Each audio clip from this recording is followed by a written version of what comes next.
Hello primates, welcome to the zoo.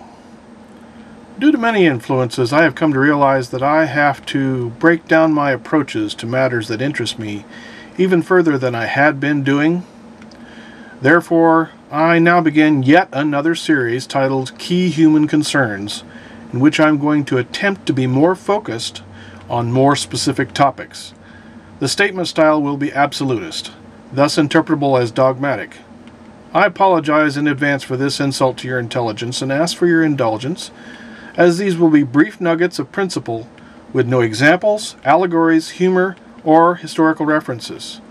These subjects will now be explored and replied to with more elaborative chatter elsewhere, such as in my Numa Drive series, What Makes Don Q Tick series, the Bottomless Cup of Coffee series, and more as time allows. Without further ado, we are born hardwired as anthrosensual addicts. How we spend a life feeding that addiction to communication with our fellow beings and our environment depends entirely on how the environmental cards fall for any individual.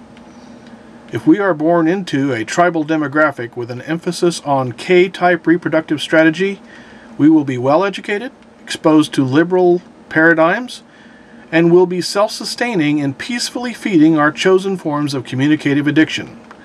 If we are born into a tribal demographic with an emphasis on R-type reproductive strategy, we will be poorly educated, exposed to a very few primitive paradigms, and will be violently opposed to and fearfully of most forms of communicative addictions. As this topic is alluded to in other videos, links will be provided. This is the only time in this series with my standard opener and closer. Enjoy your life, the only thing not borrowed from those yet to be.